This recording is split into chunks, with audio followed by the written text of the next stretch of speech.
Okey, rakan-rakan yang sedang menonton kena ingat hari ini ada tetamu istimewa. Jadi kalau anda nak ajukan soalan, kejap lagi, tunggu saya bagi syarat nanti. Nak ajukan soalan, nak tanya kepada tetamu kita hari ini, request minta masuk kotak. Boleh bercakap, bukan senang tau nak bercakap dengan seorang ahli parlimen, bekas timbalan menteri tau. Bukan calang-calang tetamu kita hari ini. Okey? Dah 2,000 kurang laju. Okey, sebab dah cukup 200 orang viewer, kita dah boleh start. Assalamualaikum, salam sejahtera. Anda sedang menonton Apa Kata Nazrin daripada TikTok Nazrin Norani. Terima kasih banyak-banyak. Tak sangka cepat betul dah naik 200 dan semakin meningkat. Terima kasih. Teruskan share live hari ini sebab apa? Ada tetamu istimewa, seorang ahli parlimen. Kau boleh nampak kat kotak tu kan sebenarnya nak buat surprise tapi producer panggil awal sangat masuk dalam kotak. Tapi tak apa. Jadi dengan tanpa membuang masa, perkenalkan tetamu hari ini, YB Wan Ahmad Faisal. YB silakan. Intro sikit dekat kawan-kawan kita sedang menonton. Ya. Assalamualaikum warahmatullahi wabarakatuh. Apa khabar semua? Harap semuanya sihat-sihat belaka dan kita bersedia tawan 6 negeri dalam pilihan raya negeri akan datang, insya-Allah. Nampak dia punya intro terus. Kempen untuk PRN terus, tak tunggu-tunggu. Begitu bersemangat untuk memastikan PRN 6 negeri di dalam tangan. Okey, macam saya cakap tadi, kalau anda ingin berbicara dengan YB Wan Faisal, Wan Ahmad Faisal, panggil YB Waf ke? YB Waf boleh ke? Lebih wah lah mudah. Pendek sikit kan. YB Waf ni kan, bolehlah masuk kotak, request untuk masuk kotak. Tapi kalau dah ramai sangat request tu, pelan-pelan lah seorang-seorang. Jangan marah pula dekat komen kata, bagi saya masuk, bagi saya masuk. Relax, saya tahu anda excited, saya pun excited. Tapi sabar. Okey. So, hari ini pertama sekali kan, topik pertama hari ini memang kita nak cakap pasal ambalat, tapi sekejap.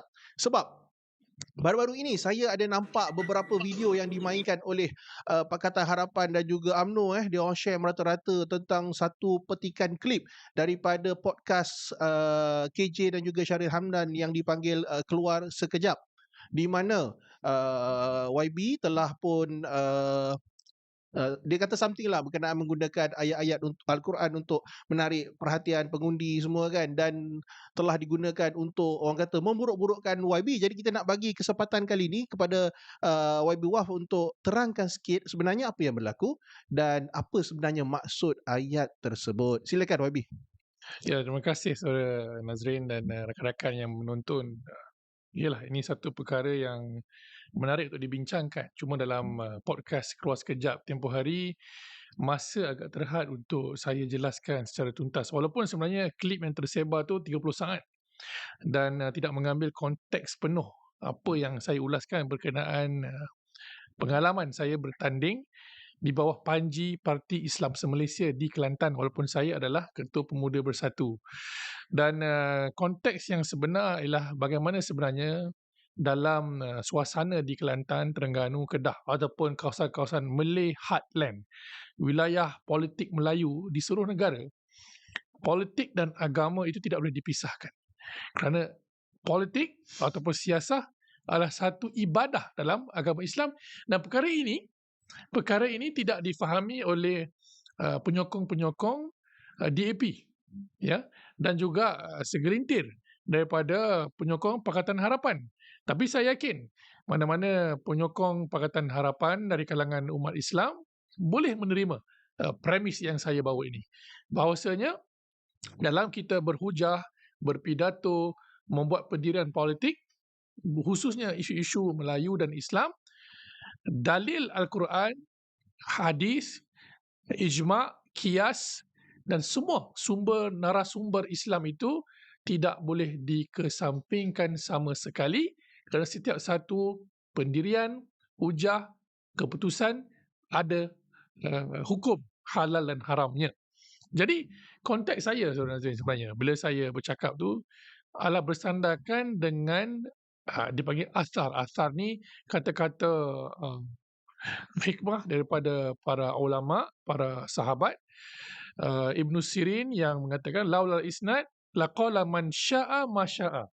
Tanpa isnad, tanpa dalil, tanpa rujukan, sesiapa saja boleh cakap apa yang dia mahu. Tapi dalam politik Islam itu tidak boleh. Kalau kita nak bercakap berhujah, kenapa kita kena tolak Pakatan Harapan? Kenapa kita kena tolak Barisan Nasional dalam PRU ke-15? Saya tak boleh cakap ikut emosi hawa nafsu saya. Saya perlu merujuk dalil yang telah dikeluarkan oleh para ulama dalam Parti Islam Malaysia, hujah-hujah melibatkan governance, melibatkan ancaman ideologi songsang barat, khususnya komunisme, liberalism. Semua tu kami mestilah ada sandaran dia. Mesti ada dalil Quran dan hadis yang saya perlu jelaskan dalam berkempen. Itu maksud saya. Itu maksud semua pemimpin PAS dan juga Bersatu, ijtihad politik kami mestilah disandarkan kepada dalil-dalil yang kuat. Kenapa Perikatan Nasional adalah yang terbaik antara semua parti-parti yang bertanding pada pilihan raya yang lalu. Jadi itulah kenapa saya katakan tadi bila saya bertanding di Macang, bawah logo PAS, bawah panji PAS, saya perlu ulang kaji semula premis-premis asas perjuangan Islam yang PAS bawa. Kerana itu yang mahu dan boleh difahami oleh wakil ataupun suasana tempat pengundi-pengundi majoriti daripada ahli-ahli PAS. Hujah yang paling mudah yang saya nak tekankan, ya, premis kedudukan Islam dalam politik. Ya, Imam Al-Mawardi dan Al-Ahkam Al-Sultaniyah, ini semua para asatizah, ustaz-ustaz kita belajar. Ya, kenapa Islam tidak boleh dipisahkan? Kerana premis yang dibawa oleh Imam Al-Mawardi, iqamatuddin wasiyasatu dunya bihi, menegakkan agama dan menguruskan dunia dengannya. Ini premis yang paling penting. Kenapa dalil-dalil sentiasa digunakan sebagai hujah untuk menjustifikasikan pendirian politik yang kami bawa dalam parlimen, isu-isu semasa. Jadi itulah ringkasnya kenapa saya berkata begitu, bukan menggunakan malah menunggang agama seperti yang didakwa oleh penyokong-penyokong Pakatan Harapan yang liberal dan yang sekular yang mahu melihat agama ni dipisahkan daripada politik. Itu tidak akan berlaku dalam Perikatan Nasional. Tu YB kata ringkas saja, tapi yang saya mendengar ni wow. Tu bukan ringkas YB.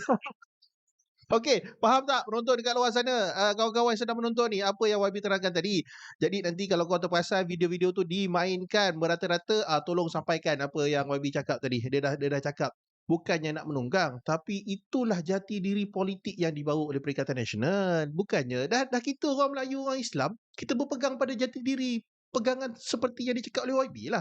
Bukannya kita nak kata nak tunggang, takkanlah nak baca bismillah pun dah kena kata penunggang agama kan. Itulah maksudnya secara ringkas. Jadi korang yang kalau terjumpa lepas ni video-video YB dimainkan dekat grup-grup Pakatan Harapan UMNO, sebab saya tengok dekat sana, bukan main dia kata YB Macang jelas menyatakan menunggang ayat-ayat Al-Quran untuk dapat pengundi apa semua kan. Nampak ada orang punya spin. Habis ni lepas ni korang berucap semua, lepas ni nak berucap tak bagi salam, tak baca bismillah. Tak boleh. Okey. Jadi itu pencerahan YB tentang video yang sedang berlegar-legar.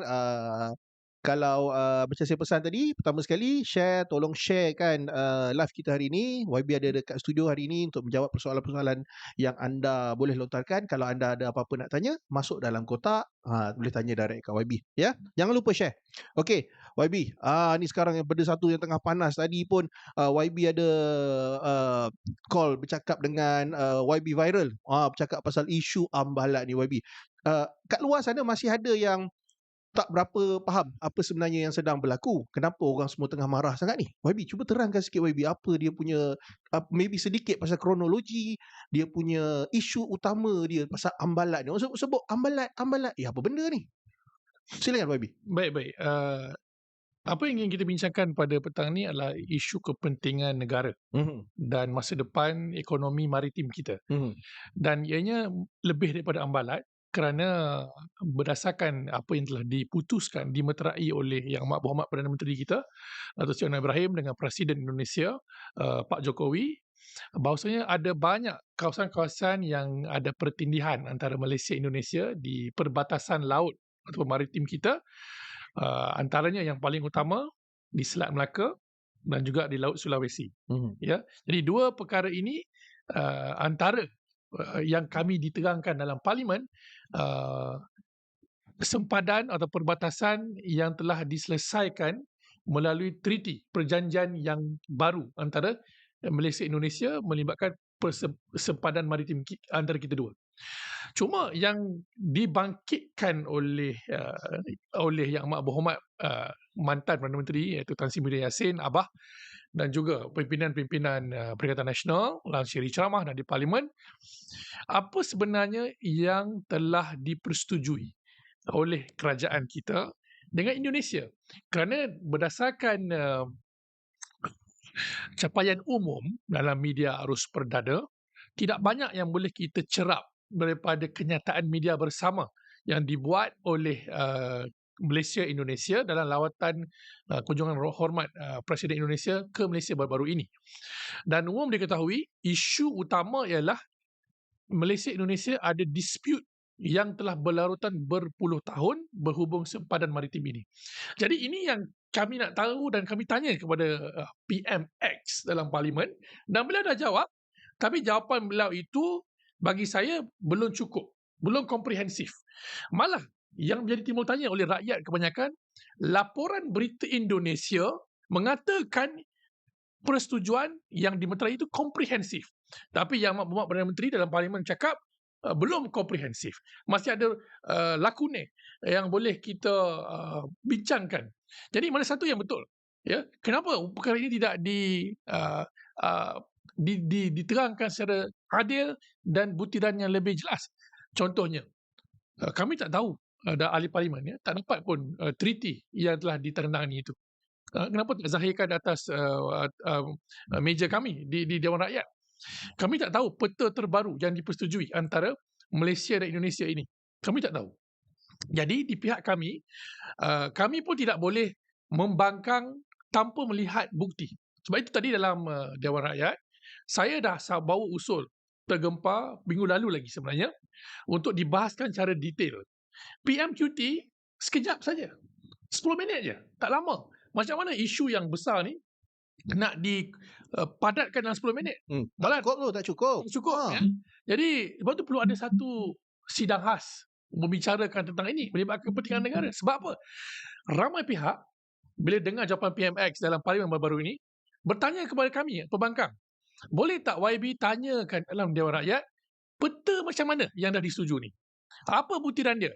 Banyak persatuan kapal yang oil and gas, ya, banyak pihak-pihak berkepentingan dalam hal ini bertanya kepada kami bahawa mereka in the dark about the agreement. Jadi inilah yang kami bangkitkan dalam Parlimen tadi, dan saya dah buat sidang media. Saya menuntut, kami Perikatan Nasional menuntut Wisma Putra dedahkan kepada umum apa yang telah dipersetujui antara Malaysia dan Indonesia melibatkan perbatasan maritim yang ada contention ini. Itulah ringkas yang boleh kita mulakan. Ya, betul. Dan kalau anda rajin, pergi kat YouTube, pergi cari balik PMQT hari Selasa yang lepas dan boleh tengok sendiri macam mana cara PMX kita jawab soalan-soalan yang dilontarkan oleh pembangkang berkenaan isu ambalat ni.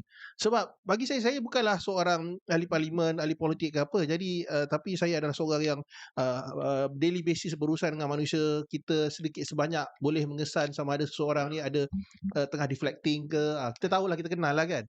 Dan saya rasa anda kat luar pun sama. Kalau anda dengar balik cara dia bercakap tu, boleh tahu dah ada something yang cuba disembunyikan dengan kaedah-kaedah yang digunakan ketika menjawab soalan. Dia merendahkan balik yang menanya soalan. Macam contoh, merendahkan balik, dikatakan macam soalan apa, level ketua kampung Taqiyuddin, YB Taqiyuddin kena jadi level ketua kampung aja kan. Dan ada beberapa deflection yang dibuat oleh PMX kita, dan seperti YB Faisal cakap tadi, dia punya ada something wrong somewhere berkaitan dengan si treaty ni, dan kenapa ianya tidak dibentangkan. Sebab betul kan kalau saya salah YB, benda macam ni sepatutnya jadi public information, betul tak?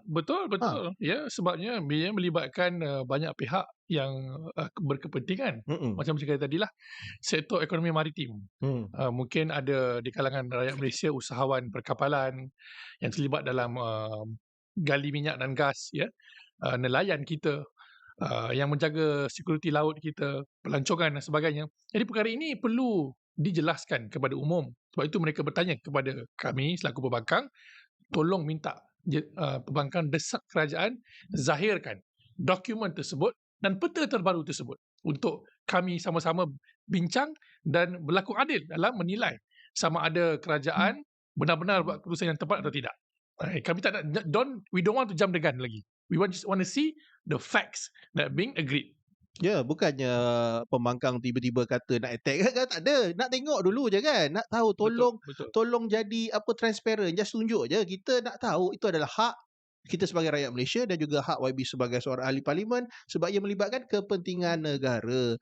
Producer, kita dah ada orang nak tanya soalan apa-apa pada YB ke? Ada. Okey, kita masukkan seorang dulu masuk dalam kotak. Kita dengarkan apa yang dia nak cakap. Silakan.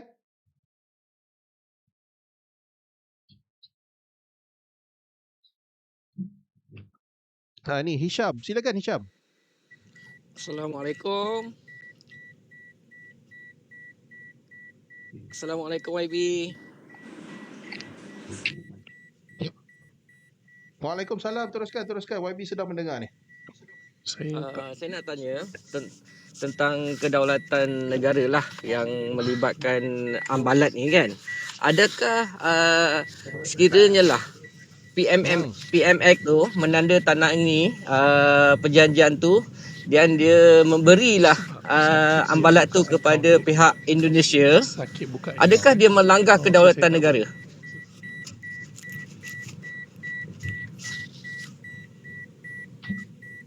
So, minta maaf kat sini ada masalah tadika YB tak dapat nak berapa dengar. Okey, sorry Hisham, boleh tak ulang balik tadi?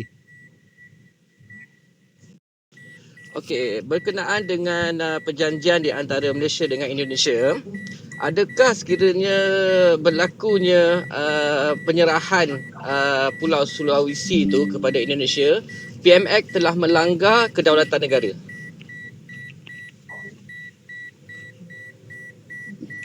Okey, itu soalannya. Terima kasih Hisham. Jadi YB tak dapat dengar tadi kan? Dia tanya. Dah dengar belum? Dengar. Oh, dengar. Okey, dah okey dah. Okey, silakan YB. Baik, isu yang dipanggil betul, tapi isu yang ataupun pulau sebenar yang diperkatakan adalah Pulau Sebatik. Ya, Pulau Sebatik ni pulau kita. Ya, cuma extension daripada Pulau Sebatik itu adalah sempadan maritim lah. Jadi kita tak pasti apa yang dipersetujui dalam peta yang mungkin dah di antara Malaysia Indonesia. Jadi ini yang kami nak tahu. Ya, saya tak boleh nak tidak berlaku adil kepada kerajaan tanpa saya melihat dulu.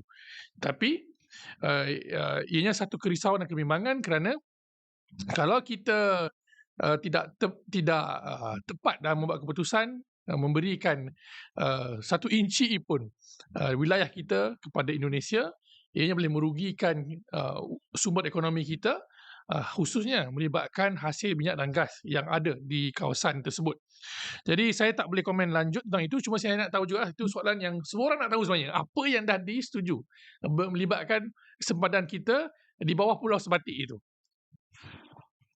Ya, YB.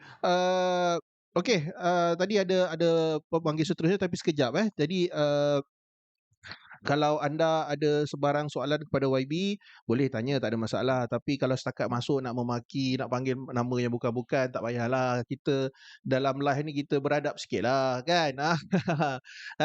Okey, pada kawan-kawan yang baru sedang menonton live bersama Nazrin Noradi, bersama YB Wan Ahmad Faisal ahli parlimen Machang bukan senang dapat bercakap direct dengan YB.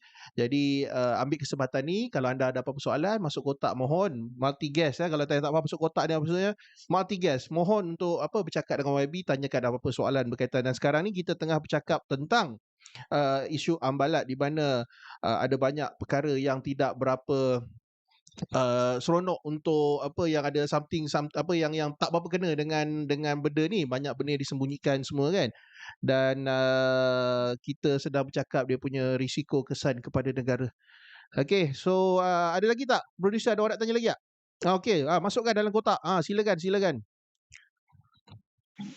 Ya, Abang Ben. Silakan Abang Ben. Ya, saya. YB. Okay, I think semua orang nak tahu, kita mungkin reverse balik cerita. Pertamanya, adakah kita tahu apa yang telah 18 tahun dibincangkan tu dan Pak Jokowi kata dah selesai. So, apa dulu yang tu? Second, adakah ambalat itu termasuk dalam Sebatik ke dan sebagainya? Cuba clear dua perkara tu dulu. Mohon tanya. Ya. Bagus soalan yang penting. Pertama saya nak reverse balik berkenaan dengan sebelum kita cakap tentang ambalat, ada satu lagi dispute yang saya rasa lebih dekat dengan kita lah, itu di Semenanjung, itu Selat Melaka. Jadi isu yang kami nak tanya kepada kerajaan, dalam rundingan melibatkan sempadan maritim di Selat Melaka ni, sepatutnya rundingan ni Malaysia perlu buat dengan Singapura terdahulu. Sebabnya ada 3 negara yang bertindan. Malaysia, Singapura dan Indonesia. Di bawah dekat area Johor. Malah kami pun nak tahu apakah kerajaan Johor dan Sultan Johor, Kebawah Duli Yang Mulia Sultan Johor sudah pun dimaklumkan, dipersembahkan bentuk sempadan yang dipersetujui antara Malaysia Indonesia ini. Kalau dah bagus, cuma apa dia? Dan benarkah sudahkah Singapura dirujuk? Kerana kalau kita silap langkah dalam berunding dan memeterai perkara yang boleh merugikan negara, kesan ekonomi ialah pada pelabuhan kita, pelabuhan Tanjung Pelepas yang ada di situ. Jadi ini perkara yang besar yang saya tak ada jawapan kecuali kerajaan nak jelaskan berkenaan dengan peta terbaru dan butirannya. Jadi saya tak boleh nak buat penghakiman selagi mana saya tak nampak, kita semua tak tahu butiran tersebut. Jadi ini perkara penting yang menjadi tanda tanya. Yang kedua, ambalat ni dia berhubung dengan sempadan kita di Pulau Sebatik itulah. Dan kita bukanlah ada keseluruhan daripada ambalat tersebut. Tapi sebahagian tu, blok tu ada dalam kawasan maritim kita. Jadi ini yang kita nak tahu. Bila ada pemeteraian perjanjian baru, sejauh mana dan seluas mana yang kita dapat? Apakah ianya benar-benar adil untuk Malaysia ataupun seperti mana dalam diperlukan oleh ICJ dulu atau bagaimana? Jadi ini yang kita nak tahu, yang kerajaan Wisma Putra perlu dedahkan kepada umum. Ya, YB ni ada request daripada sahabat parti dengan YB. Dia kata YB tolong clearkan image yang telah diburukkan ketika podcast bersama Khairi Jamil. Walaupun tadi YB dah terangkan tu, tapi mungkin ada lagi yang masih tak faham lagi ni YB. Tolong lagi sekali YB terangkan pada mereka ni pasal menunggang ayat Al-Quran ni. Dia orang tak puas hati lagi ni. Dia kata tolong, ini peluangnya, dia kata. Saya rasa tuduhan ini tidak akan pernah tamat, walaupun kita dah terangkan berkali-kali. Khususnya ialah maklumlah saya bertanding di bawah logo PAS dan di Kelantan, yang mana urufnya ataupun suasananya menuntut kepada penjelasan politik berdasarkan syariah ataupun siasah syariah. Jadi perkara ini tidak boleh dielakkan. Kalau musuh kita tidak bersetuju, malah melabel penggunaan hadis dan dalil Quran dan hadis itu sebagai menunggang agama, so be it. We shouldn't be apologetic about it, kerana itu adalah falsafah politik Islam dan Melayu. Kalau kita tidak menggunakan dalil agama untuk membuat satu-satu penghakiman dan penghujahan, nak guna apa? Nak guna pemikiran sahaja semata-mata dalam menilai baik dan buruk? Tak boleh.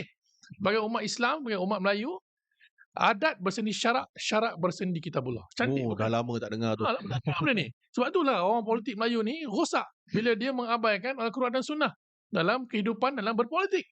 Anything goes, anything halal. That's wrong. Betul, bukan semua perkara boleh bawa sebagai bawa dalil agama. Contoh nak bina jalan raya. Tak perlulah hukum fiqah untuk itu. Tapi dari segi ethics, orang yang menguruskan jalan raya, akhlak, mestilah tidak culas dalam menyukat, dalam menimbang. Itu bukankah Islam ada dalilnya? Wa wazinul bil qist, dalam Quran pun ada timbangan yang adil, yang jelas. Sebab itulah jalan raya, kalau tengok, kalau tidak menggunakan, tidak ada panduan syariah, kita buat satu perkara rosak, cepat rosak dan sebagainya. Sebab kita cutting corners. Ini bukan Islamik. Jadi kalau dikatakan hujah yang digunakan, saya kata tadi lah, menunggang agama, itu memang propaganda musuh untuk menafikan peranan Islam dalam politik. Ini satu perkara yang janggal lah untuk kita, politik Melayu dan Islam. Betul tu.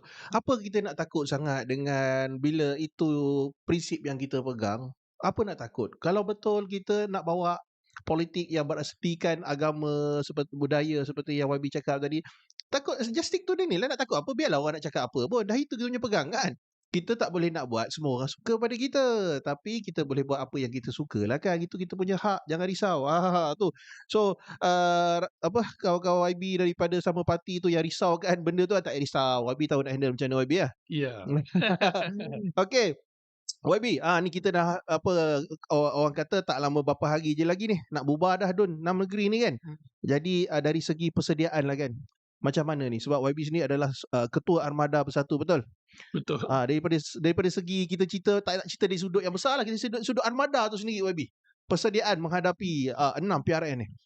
Ya, kita di peringkat pemuda sebab kami Armada bernaung di bawah lembayung ataupun ketumbukan pemuda Perikatan Nasional. Kita bersedia untuk membuat gerak gempur khususnya dalam media sosial TikTok bersama rakan-rakan daripada Pemuda PAS Gerakan dan lain-lain agar memastikan undi anak muda insya-Allah kekal bersama Perikatan Nasional.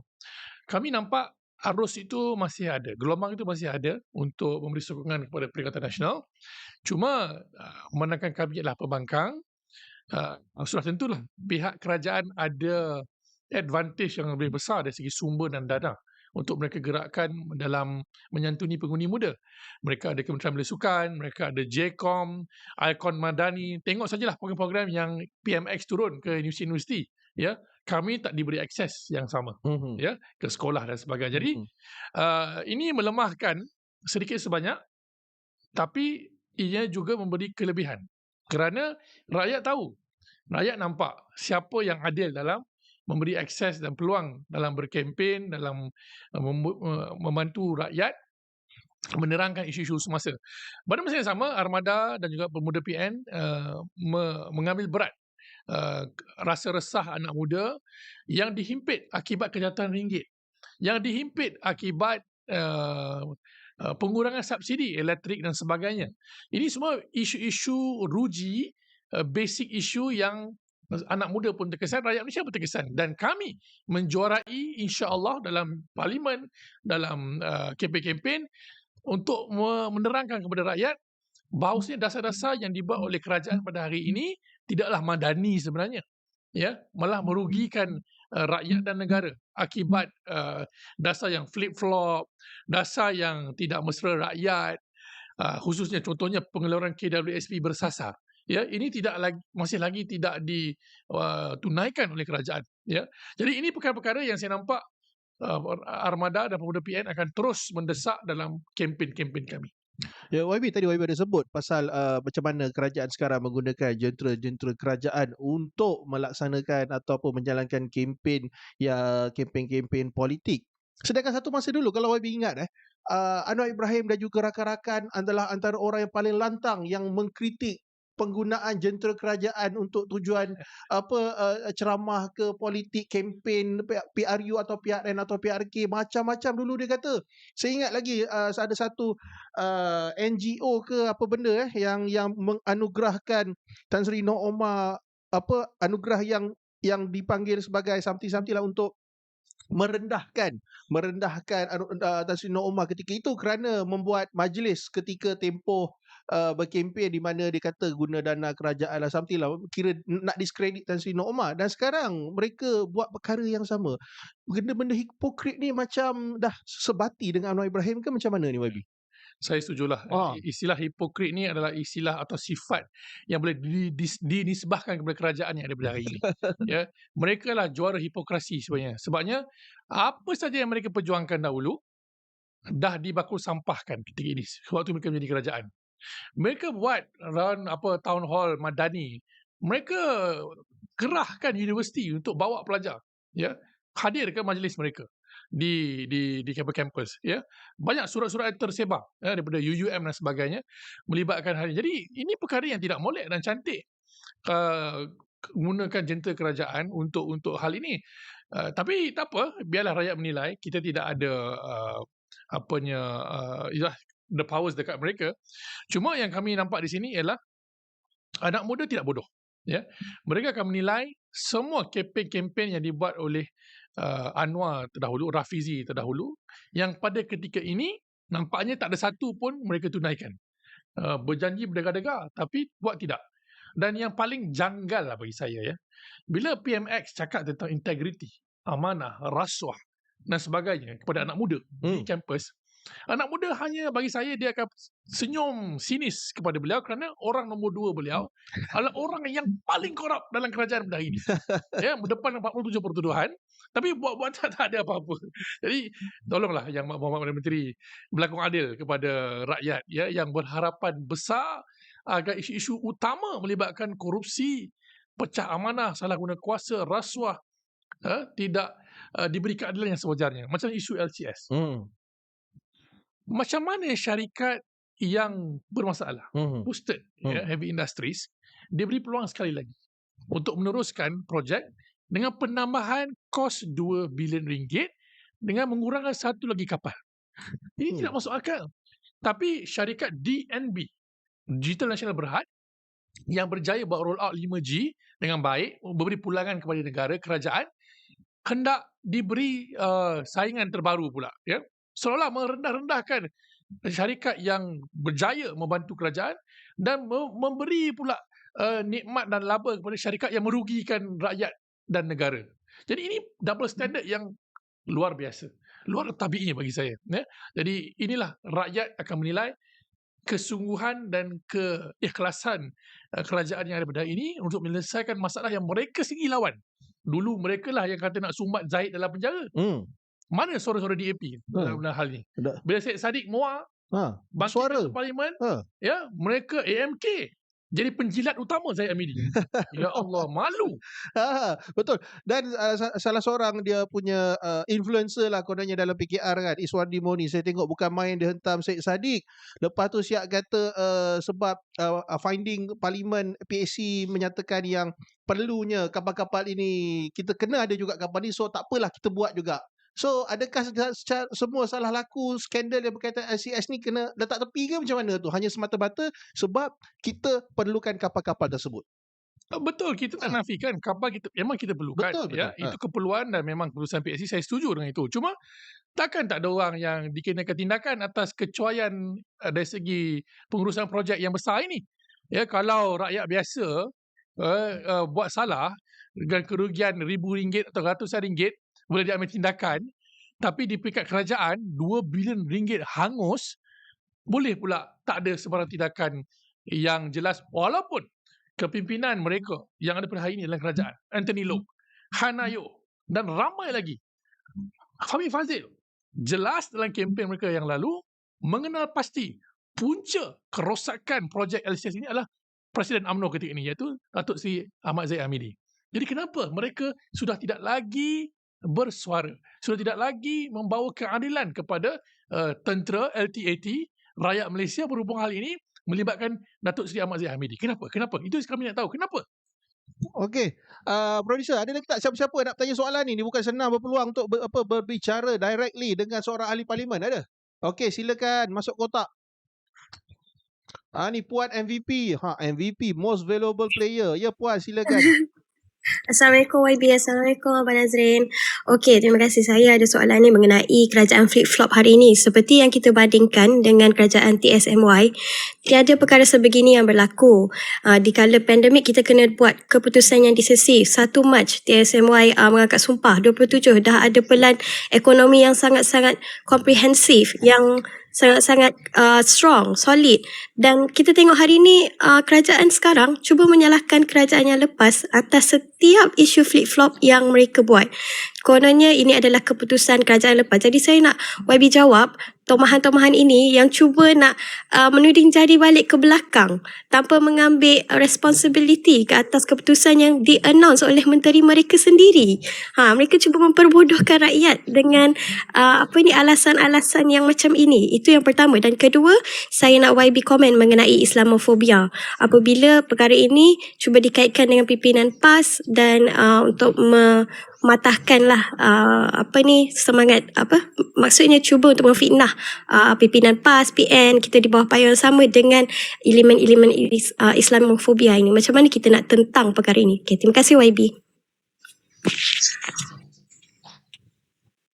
Okey, terima kasih Puan MVP. Tu YBS soalan pertama dia tanya dulu time Sri kejap je berapa bulan lepas berkuasa ada polisi untuk menentukan hala tuju negara. Ni time Anwar kejap flip-flop lepas tu dia salahkan kerajaan terdahulu. Soalan kedua pula dia tanya pasal Islamofobia dan cara untuk menghindari Islamofobia lah. Cuma kepada kawan-kawan kat luar sana kan mentang-mentang lah kan yang call tadi suara sedap bukan main kata macam Nora Danish lah apa semua korang ni memang bukan main. Ha. Okey, Ya. alright kita serahkan kepada YB untuk Ya. jawab soalan Puan MVP tadi. Ya, masalah utama kerajaan Madani pimpinan Anwar Ibrahim ialah mereka ni adalah kerajaan yang bermentaliti pembangkang. Ya, mereka dah lama sangat jadi pembangkang. Bila jadi kerajaan, mereka kekok untuk bertindak sebagai seorang governor. So mereka sibuk berkempen. Apakah mereka tidak yakin 148 sokongan oleh parlimen itu solid kepada mereka sehingga mereka terpaksa bermain politik dengan persepsi-persepsi dilontarkan wewenang-wewenang, dicerakingkan sebegitu, meminjam istilah jargon Anwar Ibrahim sendiri. The real jargon. The real The jargon real mak jargon. The real mak jargon adalah Datuk Seri Anwar Ibrahim. Jadi ya, itu yang dibuat oleh Datuk Seri Anwar Ibrahim. Bila ingat minggu pertama menuduh Perikatan Nasional menerima judi, wang judi, dan dibuktikan dalam parlimen sendiri oleh Dah Azalina terbukti, menjadi undang-undang, tak ada. Lepas tu semalam sesuka hati dia lontarkan 30,000 pelajar SPM tidak buat ambil SPM, dan disalahkan Menteri Pendidikan mantan Menteri Pendidikan, padahal SPM tahun ini di bawah Menteri dia sendiri Dr. Fadlina. Ya, jadi kenapa perkara ini berlaku? Kerana Anwar Ibrahim dan pimpinan Harapan dan Barisan Nasional tidak sangat. Saya tahu Barisan Nasional ni adalah parti yang melukut di tepi gantang. Itu saya pun terfikir peribahasa yang sama, melukut di tepi gantang je lah. Dia nak cakap lebih tak boleh sebab kursi paling sikit. Ya, tapi dia dalam pau dia berdegar-degar. Jadi PH yang sebenarnya mengepalai kerajaan ini. Jadi PH ni dia memang bermentaliti pembangkang. Selagi mana dia tak menghancurkan kami, dia akan terus flip-flop. Dia menyalahkan kami atas ketidakcekapan mereka sendiri. Ini masalah yang saya nampak kerajaan Pakatan Harapan. Ya, persoalan kedua, soalan yang amat menarik, Islamofobia. Ini boleh kita lihat dalam kempen-kempen Pakatan Harapan, khususnya DAP. Ya, sering dipersalahkan kononnya yang membawa politik perkauman adalah Perikatan Nasional, khususnya PAS yang bersatu. Walhal yang membawa meniup api perkauman juga adalah Pakatan Harapan dan DAP dengan membawa hujah-hujah propaganda material yang berbau Islamofobia. Paling yang saya nak jelas kat sini pada penonton adalah Kit Siang, Tan Sri Lim Kit Siang, ya, telah mengeluarkan istilah green wave. Green wave ni bagi saya adalah liability, umpan yang digunakan oleh Kit Siang untuk kononnya memomokkan pengaruh PAS yang akan mendominasi seluruh Malaysia. Walhal kebangkitan sebenar adalah gelombang rakyat, bukan gelombang hijau. Kita menang 74 kerusi adalah kerana rakyat Malaysia percaya Perikatan Nasional adalah pilihan terbaik antara Barisan Nasional dan Pakatan Harapan. Kerana kami istiqamah, konsisten, berprinsip. Sebab itulah, untuk memastikan Pakatan Harapan dilihat lebih jujur, mereka menggunakan istilah green wave, memainkan tomahan-tomahan kami ini, perkauman resis dan sebagainya, untuk menakut-nakutkan pengundi bukan Melayu kepada Perikatan Nasional. Ini tidak adil. Ya, ini tidak adil, tidak cermat, malah akan backfire dalam pilihan raya negeri akan datang. Ya, betul tu. Kalau nak cerita tadi pasal perangai pembangkang kerajaan ni kan, cuba tengok Perdana Menteri. Tiap-tiap hari, tiap-tiap minggu ada je program dia berceramah sana sini. Dah jadi Perdana Menteri bang, tak payah lagi lah ke sana ke sini berceramah. Kau duduk dalam office tu, panggil menteri-menteri bijak pandai, pakar-pakar, bincangkan polisi apa yang boleh dibuat untuk bantu rakyat sekarang ni. Itu fungsi anda sebagai kerajaan. Bukannya masuk universiti, pergi sana, pergi sini, berceramah macam tengah buat kempen PRU, PRN ke apa benda kan. Come on lah, dah jadi Perdana Menteri. Saya tahu susah nak transisi daripada pembangkang kepada kerajaan ni, Betul. tapi 6 bulan kot. Sebab tu dia mengabaikan tugasan hakiki. Sebab Ha. tu ringgit jatuh. Ya. Pelabur luar tengok Perdana Menteri merangkap Menteri Kewangan ke sana kemari, berceramah. Ya, jadi macam mana pelabur nak rasa yakin? Betul. Ya, nak portfolio. Ha. Tapi nak buat kerja tak mau. Kenapa tak nak bagi pada Johari Ghani, ya, mantan Menteri Kewangan kedua kita yang merupakan pakar dalam hal ini, ahli Parlimen Anti-Wangsa, bagilah pada beliau. Dia dalam komponen kamu, Barisan Nasional dan layak. Kenapa tak nak bagi? Dan bukan ke satu masa dahulu mereka juga yang memperjuangkan Perdana Menteri tak boleh jadi Menteri Kewangan. Betul, itu cakap tak serupa bikin. Munafik, hipokrit. Sekaligus combo munafik dan hipokrit. Yalah, sibuk macam masa dulu-dulu dia tak sedar ke every week hundreds of millions pelabur luar bawa duit lari keluar daripada Malaysia. Tengoklah kita punya bursa saham, kesian lah weh. Come on lah. Macam saya cakap lah, kita banyak isu-isu hakiki dalam negara yang memerlukan perubahan dari segi peringkat polisi, peringkat dasar, peringkat tinggi tau. Kita kat bawah ni cakap macam mana pun, kalau kat atas tu tak ada bincang polisi dan dasar yang baru, tak boleh buat apa. Memang tak boleh buat apa. Okey, producer, ada lagi tak siapa-siapa nak bercakap dengan YB? Ada lagi? Tak habis-habis ni. Okey, next. Mr. Borhan, silakan. Kejap. Hello. Okey, silakan. Hello, Assalamualaikum YB. Hello, Assalamualaikum. Dengar lah? Dengar suara saya? Waalaikumsalam. Dengar. Silakan. Terus je. Ya. Boleh catch dengan YB. Gini YB, saya ada beberapa persoalan. Sebelum tu saya memang setuju lah dengan kenyataan YB. Memang kerajaan sekarang ni ibarat pembakar. Perkali lama kali duduk pembakar, jadi masuk kerajaan pun jadi pembakar juga. Kan? Jadi saya nak tanya beberapa soalan. Nanti ni kita akan menghadapi PRN. PRN kan melibatkan Kelantan, Kedah, Ganong, Selangor, Negeri Sembilan dan Pulau Pinang dah. Jadi saya soalan saya dengan kebangkitan gelombang rakyat ni, adakah Perikatan Nasional mampu menaluki Pulau Pinang, Selangor dan Negeri Sembilan? Potensi tu, kalau macam sekarang kita jangka potensi tu macam mana keadaan sekarang, dia usaha-usaha kerja Perikatan Nasional. Dan soalan keduanya pula, saya nak tahu sebelum ni ada isu pasal China, Pak Aire yang ditutup oleh China, dia berlaku dunungi antara kerajaan Malaysia dengan China. Macam mana cerita tu? Pemek kita buat tu. Gitu berkurang. Assalamualaikum. YB. Waalaikumsalam. Terima kasih Mr. Borhan. Tu dua soalan untuk YB. Okey, YB faham Dia Faham. kecil Kelantan Perhaps. Okey, silakan YB. Ya, mungkin saya nak bawa pada isu tuntutan China dulu. Ya, tadi di Parlimen pun sekali lagi Yang Berhormat Arau Dr. Sri Kasim membangkitkan hal yang sama berkenaan dengan Beting Petinggi Ali. Ya, bagi pendirian Perikatan Nasional dan pendirian Kerajaan Malaysia selama hari ini, dalam rundingan pertindanan Laut Cina Selatan, Beting Petinggi Ali tidak boleh dirunding sama sekali kerana ianya hak milik kita. Ya. Kerana apa? Kerana Malaysia dan negara-negara ASEAN tidak menerima tuntutan China berdasarkan 9 dash line. Apa saja hujah yang China bagi, historical argument ke apa saja, ianya bertentangan dengan apa yang kami, negara-negara ASEAN, bersetuju di bawah UNCLOS, ya, Undang-Undang Laut bawah UN. Jadi ini perkara yang jelas. Bila PM kata itu dia berunding, itu yang menimbulkan tanya. Kenapa nak runding benda yang kita punya? Tak perlu runding. Kita perlu kata nyatakan kami tak setuju. Bukan nak bergaduh dengan China. Dia hormat pendirian kita dan kita hormat pendirian dia.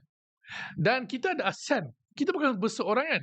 Kita ada ramai negara-negara ASEAN yang bersetuju dengan pendirian kita juga. Jadi hal ini penting untuk kita bertegas, tidak berganjak. Dan kami, Perikatan Nasional akan sentiasa menyemak imbang. Ini perkara-perkara yang saya nampak sama ada twist of tongue or slip of tongue yang PMX selalu buat. Baru-baru ini, dalam sidang media antara Pak Jokowi, dia cakap dalam isu sempadan Indonesia-Malaysia, dia mendapat instruksi daripada Pak Jokowi untuk menyelesaikan hal ini. Dia sedar tak implikasi Istilah instruksi lawak itu. dia tu? Ya. Jangan main-main instruksi dalam bahasa Indonesia menjelaskan arahan. Kenapa kamu, Perdana Menteri Malaysia, menerima arahan daripada Presiden Indonesia? Kan? Ini tidak tepat istilah itu sebut, walaupun dia salah cakap ke, wallahualam, tapi dia tidak molek dalam media arus perdana bercakap wewenang-wewenang sebegitu. Ya, ini masalah yang sama juga hari itu Datuk Seri Ibrahim cakap dalam parlimen, berunding. Istilah runding itu bahaya sebab sebagai seorang Perdana Menteri, beliau mempunyai kata-kata yang semacam titah raja. Betul. Apa kata-kata Perdana Menteri dalam parlimen ke, dalam press statement ke, akan beri kesan kepada diplomasi kita dalam mana-mana soal yang akan dibincangkan di peringkat antarabangsa. Sebab a Prime Minister's word is a policy statement. Yeah, it has a deep bearing on any decision that will be made in public and international forum. Jadi China akan cakap nanti, you use the word rundingan hari tu, kenapa tak boleh? Dah nak backtrack pula, susah.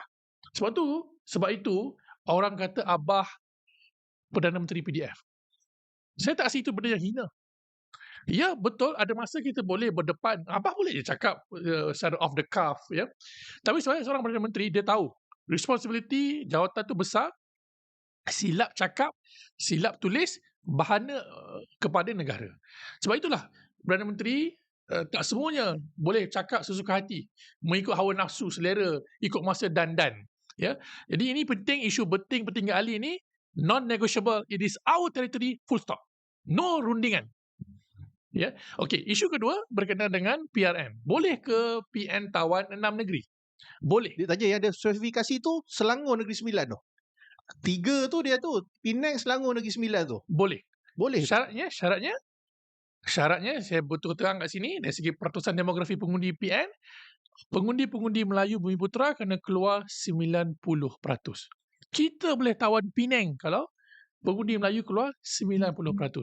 Selangor dan Negeri Sembilan pun sama. Isu utama ini telah dibawa oleh Tuan Guru Abdul Hadi, Haji Abdul Hadi Awang. Ya. Beliau berkali-kali membuat penulisan, bercakap di pentas ceramah. Kalau PN nak menang dan kalau kita nak stabilkan politik negara, pengundi-pengundi Melayu perlu keluar mengundi menunaikan amanah dan tanggungjawab. Seperti mana pengundi-pengundi lain. Sebabnya masalah utama kita di Malaysia, pengundi-pengundi Melayu trendnya memang rendah. Dalam PR13 itu pun tak ramai sangat. Ya. Jadi kita nak tingkatkan kadar keluar mengundi supaya peluang kemenangan Perikatan Nasional itu tinggi. Dan ini saya nampak boleh dibuat di Selangor dan Negeri Sembilan kalau kena gaya kempen, kalau kena gaya tawaran yang dibuat, kalau kena gaya lawan kami yang buat masalah banyak-banyak sehingga membuatkan orang Melayu rasa this is the time kita keluar mengundi dan hantar referendum kepada kerajaan yang daripada hari ini. Jadi boleh menang. Syaratnya kena keluar undi secara tinggi. Dan di Selangor dan Negeri Sembilan mengikut sulaan awal yang kami buat ketika ini, harapan untuk menawan itu ada. Tapi dia sengitlah. Dia head to head dengan PH. Sebabnya bila kita ada direct one-to-one fight antara PN dan BN, PN dan PH, pengundi takkan mudah pecah undi. Ya. Dan kami yakin pengundi BN tidak semuanya akan mengundi PH dan pengundi PH pun takkan semuanya mengundi BN. Dia alahan kepada dua-dua logo ni. Ya. Jadi tidak akan berlaku transfer of voters antara kedua-dua ini seperti yang mereka mahukan. Ya. Dia tak boleh ikut equation tu macam di Padang Serai. Padang Serai yang kita menang itu kerusi PKR. Ya. Kerusi PKR tapi pada PRU yang lalu, yang terakhir, kita menang majoriti cukup besar, 20,000 lebih. Ya, siapa sangka kubu kuat PKR tumbang di bawah PN. Ya, itu menunjukkan tidak berlaku perubahan transfer ataupun perkongsian pengundi. Jadi saya yakin kita boleh menang di negeri ini. Syaratnya kita kena keluar undi deh. Itu saja. YB, ada satu soalan yang saya selalu jumpa bila saya borak-borak dengan orang kat bawah, dengan rakyat biasa ni kan. Dia orang selalu tanya kat saya soalan ni, YB. Alah, kalau aku pergi mengundi pun, siapa pun menang PRN ni, bukannya ada perubahan dekat peringkat pusat, bukannya akan mengubah hidup aku, bukannya harga barang turun, apa guna pergi mengundi? Kalaulah ditanyakan soalan macam ni YB, apa YB nak cakap dengan dia orang? Sebenarnya perubahan kerajaan persekutuan itu akan berlaku atau boleh berlaku bukan kerana Perikatan Nasional. Kami berbangkang. Dalam banyak siri-siri undian di parlimen kami kalah. We don't have the numbers. Ya. Tapi persoalannya, siapa yang boleh mengubah formula ataupun kestabilan ini? Kalau tanya saya secara jujur adalah UMNO. Kerana apa? UMNO bertarung nyawa sekarang ini. Sama ada mereka masih boleh survive dan relevan dalam politik tanah air. Kalau UMNO kalah teruk dalam kesemuan tempat mereka bertanding di PRN ini, jawapannya tiada manfaat langsung UMNO untuk kekal dalam kerajaan gabungan yang daripada hari ini. Kalau UMNO tarik diri, dia akan jadi domino effect kepada parti-parti lain daripada Sarawak dan Sabah. Sebabnya, kita pun tahu, seteru sebenarnya kerajaan perpaduan pada hari ini adalah kerajaan yang dibuat atas dasar maslahah, bukan atas dasar perkongsian ideologi. Orang UMNO nak terima DAP ni susah sebenarnya, masih susah. Walaupun ada percubaan bernormalisasikan, menghalalkan DAP dalam PAU baru ni. Tapi percayalah, ke semua video-video lama, ucapan-ucapan lama, asuhan ideologi yang UMNO bawa kepada akal umbi 60 tahun lebih tentang DAP, tentang Anwar Ibrahim, membuatkan ramai pihak tidak boleh menerima untuk mengundi PH dalam PRN yang akan datang. Jadi itu akan membuatkan satu perubahan dalaman dalam UMNO dan Barisan Nasional untuk memikirkan semula kedudukan mereka dalam kerajaan pada hari ini. Saya yakin itu akan berlaku kalau mereka kalah teruk. Kalau mereka kalah teruk, ya. Sebabnya at the end of the day, politics is all about numbers. Betul. Ya. If you can convince the voters anda dapat undi yang baik daripada gabungan ini, UMNO akan kekal. Kalau tidak, mereka akan memikirkan ijtihad politik yang Datuk Seri Ahmad Zahid Hamidi lakukan terhadap UMNO ketika ini. So it's a domino effect. Kalau UMNO terpaksa keluar daripada perikatan yang diorang ada sekarang ni, maka akan berlaku something yang besar lepas PRN nanti. Itu masuk YB kan? Ya, itu maksud saya sebab yang boleh berlaku bukan kami. Ya, betul. Jangan salahkan Perikatan Nasional. Kami bukanlah kerajaan. Kami tak boleh tumbangkan kerajaan. Betul. Yang boleh tumbang kerajaan adalah kerajaan sendiri. So siapa chink in the armor dalam kerajaan perpaduan? Saya katakan tadi adalah UMNO dan Barisan Nasional yang mempunyai seorang presiden dan pengerusi berdepan dengan 47 pertuduhan. Dan juga macam-macam cerita yang saya dengar daripada orang UMNO sendiri.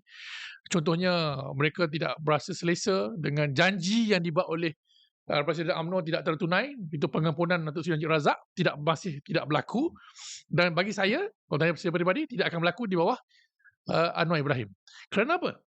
Legitimasi Pakatan Harapan, keabsahan Pakatan Harapan selama hari ini 10 tahun lebih dibina atas perjuangan mereka menentang Najib Razak. Kalau mereka bebaskan Najib Razak, dia akan jadi rival utama kepada Anwar Ibrahim. Dan ianya akan merosakkan integriti Pakatan Harapan, PKR dan DAP. Mereka akan ditolak oleh pengundi mereka sendiri. Sebab itulah pandangan saya, Datuk Seri Anwar Ibrahim tidak akan mengeluarkan Najib Razak sama sekali di bawah kuasa beliau untuk mengampun, menjadi sebagai one of the members in board pengampunan yang hanya buat tuanku lah. Jadi ini perkara yang saya nampak sukar. Selagi mana ini berlaku, kegelisahan dalam UMNO itu akan sentiasa ada wujud. Ini satu benda yang bahaya untuk Anwar Ibrahim. Ya, so jadi kalau ada orang tanya kan, secara ringkasnya lah, kalau tanya apa kesan, adakah sebarang kesan kalau kami pergi mengundi dalam 6 PRN ni? Ada, dan kesannya besar. Segala-galanya bermula dengan anda. Anda kena gunakan kuasa undi anda untuk protes. Kalau tak suka, orang UMNO yang tak suka kehadiran DAP dalam anda punya pakatan sekarang ni kan, dan tunjukkan. Jangan kata bukannya tak boleh ubah apa, banyak benda boleh ubah undi anda. Penting. Maksudnya kat sini penting bukan masuk kena ni. Maksudnya kalau anda rasa yang anda tak berpuas hati dengan kerajaan sekarang, janganlah bagi undi dekat kerajaan, dekat PH, dekat BN. Itu maksudnya gunakan kuasa mengundi anda. Okey, ada lagi tak? Producer ada orang nak tanya lagi tak? Tak boleh naik kotak. Boleh bang, sabar bang, ada ramai nak naik kotak ni. Ikut turn. Last, okey. Ni last dah nak maghrib dah ni. Last. Sorang. Awi. Awi. Assalamualaikum. Silakan. Saya ada 2 soalan aja, pendek dan short. Yang pertama, apa istimewanya PN untuk rakyat Malaysia? Untuk kita mengundi di dalam PRN. Nombor 2, apa tindakan ataupun peranan PN untuk melaksanakan ataupun membela nasib B40, B20 yang kos sara hidup betul-betul paras atas hidung lah. Itu je. Okey, terima kasih Abang Awi. Itu je, Datuk. Terima kasih banyak. Okey, boleh. YB terus. Kita tak cukup masa ni, YB. Okey. Jawapan dia tadi soalan pertama. Pasal apa ni kelebihan apa yang PN ada ni yang bagus untuk rakyat Malaysia. Yang kedua, macam mana PN ni boleh bantu selesaikan isu-isu B40 ni yang melanda B40 sekarang ni. Ya, ini saya boleh kata rangkumkan 2 soalan ni lah. Sebabnya saya nampak PN ni kita pernah menjadi pentadbir dan kita dah buat yang terbaik sewaktu pandemik. Tak ada template apa, kita Alhamdulillah berjaya menyelamatkan nyawa dan kehidupan rakyat Malaysia. Dan saya yakin prinsip prihatin itu, falsafah itu masih lagi menjadi teras kepada penyelesaian politik dan ekonomi Perikatan Nasional. Dan untuk PRN ini, kita akan ada manifesto spesifik ikut negeri. Ya, Selangornya, Kedah, Terengganu. Pada masa yang sama, kita juga masih ada tawaran yang kami telah garap sewaktu PRU ke-15 yang menjadi satu kerangka untuk membantu menyelesaikan masalah rakyat, khususnya B40, M40 dan T20. Semua orang terkesan sebenarnya bang. Ya, bukan hanya B40. Yang T20 ni, yang duduk di KL ni, walaupun gaji dia 11,000 antara 2 pasangan, tapi senak perut juga nak hidup dengan pertambahan kos dan sebagainya. Jadi sebenarnya semua orang terkesan. Jadi soalnya sekarang ni, bagaimana kita boleh bantu rakyat yang dihimpit dengan kenaikan kejatuhan mata wang kita dan sebagainya. Dia ada multi-prong, multi-factor yang kita perlu uruskan. Tapi pendek kata, bagi saya lah ya, kalau PN lah jadi kerajaan pusat, saya yakin Menteri Kewangan adalah orang yang akan bekerja sepenuh masa. Bukan yang ada pada hari ini seperti kita lihat, yang berjalan sana sini kemari ke mana. Ya, kalau mana orang itu tidak fokus dan tidak memahami isu ekonomi dengan baik, macam mana formula-formula yang dilontarkan oleh Menteri Ekonomi kita, yang duduk lancarkan vending machine, ya, yang duduk cakap statistik, bukan tak boleh. Tapi itu bagi saya itu bukan prioriti dia. Ya, prioriti Menteri Ekonomi ialah memastikan dasar ekonomi yang dia kata nak lancarkan bulan 8 nanti, ya, dapat dibuat secara teratur dan teliti. Tapi itulah saya dengar ni, ura-ura saya dengar lah ya. Saya tak tahulah, kena tanya lah. Nampaknya macam PMX tak berapa percaya dengan Pandan. Tu kena check. Ini saya tahu, di politik halaman dia orang lah. Dengan cerita lama tak masuk office lah, apalah, macam-macam tu. Ya, jadi penasihat-penasihat ekonomi PMX ni pun ramai, tapi tak nampak pun. Betul lah, tak ada kesan. Tak ada kesan pula kan. Bawa anak dia masuk ke lagi. Jadi ini perkara-perkara jadi tanda tanya kami. Rakyat pun nak tahu, dah bawa penasihat banyak ni, apa kesan dia. Jadi insyaAllah PN tidak akan ulangi kesilapan ini. Kita dah lihat di bawah Tan Sri Muhyiddin Yassin, ya, dan juga di bawah Ketua Kerajaan Negeri, kita akan mendahulukan rakyat dari segi penyelesaian yang lebih holistik, kebajikan, melebihi politik. Zaman COVID itu, perbankan pun dapat peruntukan. Sebab kita tahu rakyat susah di bawah. Sekarang ni, 74 parlimen tak ada peruntukan. Tak ada? Tak ada. Kami, ahli parlimen ada gaji dan allowance. Cukup untuk kami. Bayar gaji staff dan sebagainya. Ya, untuk hidup lah, boleh hidup. Tapi untuk rakyat di bawah, sebabkan PMX ni tak nak bagi, orang yang sakit lah, orang yang fakir, macam-macam tak dapat akses. Macam mana dicadang oleh Bahagian Serai, kalau tak nak bagi kami pun, letaklah satu akaun kat pegawai daerah. Supaya kalau ada apa-apa masalah, kami boleh bawa kepada pegawai daerah dan keluarkan wang tersebut untuk bantu rakyat. Tapi ini pun tak bagi. Ada paperwork boleh present daripada pegawai daerah kan? Tak ada masalah. Kalau takut sangat lah. Rujuk kan. Sekarang ni rakyat di bawah, di negeri-negeri Melayu pula tu, tidak terbela sama sekali. Dah raya Aidilfitri tak ada, raya haji pun tak ada kali ni. Jadi siapa yang menzalimi pengundi Melayu kalau bukan kerajaan yang daripada hari ni. Okey, terima kasih YB. Alright, kita dah di penghujung rancangan. Terima kasih banyak rakan-rakan kat luar sana yang support live kali ni. Tolong share semua. Saya tahu ramai yang tolong share, bagi tahu kat kawan supaya tengok. Terima kasih banyak kita support live kita kali ni. InsyaAllah YB kalau ada masa lagi boleh datang ke studio lagi YB ya. Kita buat lagi beberapa sesi. Banyak benda nak cakap ni, sejam tak cukup sebenarnya. And then lepas ni malam ni insyaAllah ada lagi live dengan YB Viral semua. Kalau ada masa kesempatan malam ni boleh pergi dekat TikTok YB Viral, dan juga ada banyak video pasal saya tahu ramai lagi nak tahu pasal Ambalat apa semua dekat TikTok YB Viral, Olivia dan juga Abang Zam Yahya ada banyak penjelasan-penjelasan, boleh tengok dekat diorang punya video apa semua. So sekali lagi YB, terima kasih banyak YB. Sama, terima kasih banyak Nazrin. Ya, insyaAllah kalau ada masa boleh datang lagi InsyaAllah. Okey, terima kasih banyak. Assalamualaikum.